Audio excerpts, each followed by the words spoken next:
না এটা মানে যুব মোর্চাই সাংবাদিক সম্মেলন করেন, এই যুব মোর্চাকে সাংবাদিক সম্মেলন করতে বাধ্য করেছে বিজেপি। তারা বিজেপির ভাষায় তারা তুতা পাখির মতন কয়েকটা কাগজ দেখিয়ে আবার একটা বিভ্রান্তির জাল যারা প্রতিদিন তৈরি করছেন, এই জালের মধ্যে মানুষকে নিয়ে যাওয়ার চেষ্টা করছেন। প্রথমত হচ্ছেন আমাদের বক্তব্য হচ্ছে যে বছরে 50,000 চাকরি দেওয়ার কথা প্রতিশ্রুতি দিয়ে সরকারের ক্ষমতায় এসেছিল বিজেপি। বছরে 50,000 তো দূর, 7 বছর পর বিজেপি তার যুব মোর্চাকে দিয়ে প্রেস মিট করিয়ে বলছেন 16-17,000।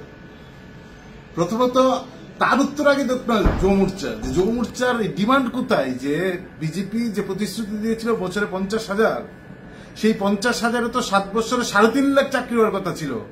কোন মুখে যুব মোর্চা মাত্র 17,000 সরকারি চাকরির কথা এই 7 বছর পর বলছেন?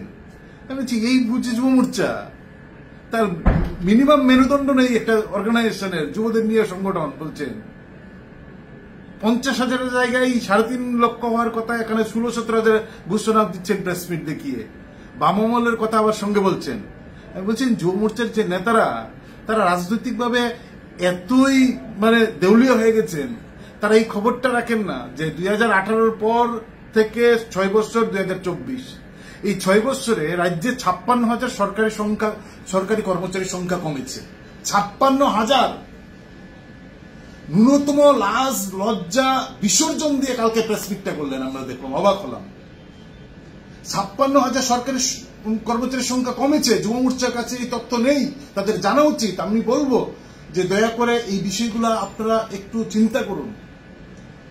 তাহলে 56,000 যে সরকারি কর্মচারীর সংখ্যা কমছে, সরকারের নিয়ম অনুযায়ী প্রতি বছর যে শূন্যপদ পূরণ হচ্ছে না, তাতে প্রতি বছর হাজার হাজার শূন্যপদ অ্যাবলিশড হয়ে যাচ্ছে।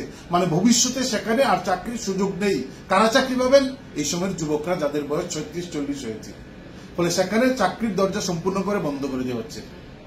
3 নম্বর হচ্ছে গত 7-8 বছর, 6-7 বছরে রাজ্যে কি বেড়েছেন? কোন শিল্প না। রাজ্যে কি বেড়েছেন? নেশা। রাজ্যে বেড়েছে পাচার। রাজ্যে বেড়েছে তুল্লাবাজি। এই 3টা শিল্পকে প্রমোট করছেন। একটা শব্দ এর বিরুদ্ধে যুব মোর্চা কোনদিন উচ্চারণ করেছেন? নেশার বিরুদ্ধে একটা শব্দ উচ্চারণ করেছেন? পাচারের বিরুদ্ধে একটা শব্দ উচ্চারণ করেছেন?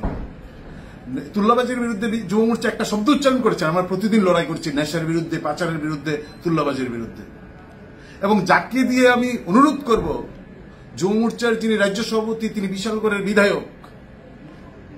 আমি একটা যুব সংগঠন, আপনারা আমাদেরকে বিরোধী মনে করতে পারেন, কিন্তু এই বিরোধিতার জায়গায় উপেক্ষা করে আমি বলবো, আপনি যে এলাকায় বিধানসভার সদস্য নির্বাচন করেছে মানুষ, গোটা রাজ্যের পাচার, নেশার এবং ছিনতাইয়ের রাজধানীতে পরিণত হয়েছে বিশালগড়।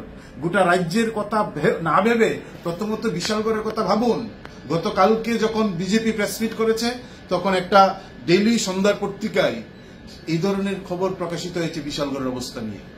বলে বিশালগড়ের অবস্থাটা কি? যুব মোর্চার যিনি নেতৃত্ব দিচ্ছেন, বিশালগড়ের খবর রাজ্যের মানুষ জানেন না। এখন দেশের বিভিন্ন ভাবে যারা এই সমস্ত যে ইন্টেলিজেন্সরা এই সমস্ত বিষয় দেখেন, তাদের খাতায় রাজধানী ত্রিপুরার বিশালগড়ের নাম উঠে এসেছে। বলে যারা এটা করেছেন তারা কি অজ্ঞতায় আর কি বুঝে করেছেন আমি জানি না। ফলে সবার কাছে অনুরোধ করবো, যুব মোর্চার কাছে অনুরোধ করবো, যদি কোমরে জোর থাকে, যদি মেরুদণ্ড থাকে, রাজনৈতিক সচেতনতা বোধ থাকে, তাহলে এই 50,000 করে বছরে চাকরি কোথায় বিজেপিকে জিজ্ঞেস করুক যুব মোর্চা। 56,000 সরকারি কর্মচারীর সংখ্যা গত 6 বছরে কেন কমেছে, যুব মোর্চাকে বিজেপিকে জিজ্ঞেস করুক, তাদের মুখ্যমন্ত্রীকে। পাচার, তুল্লাবাজি, নেশার কিভাবে গত 7 বছরে বেড়েছেন, তা কেন নিম্নমুখী হচ্ছে না, ঊর্ধ্বগতিতে হচ্ছে, তা আগে জিজ্ঞেস করুক, তারপর ডিওএফ এর কথার উত্তর দেব। এই আহ্বানটা আমি যুব মোর্চার কাছে রাখছি।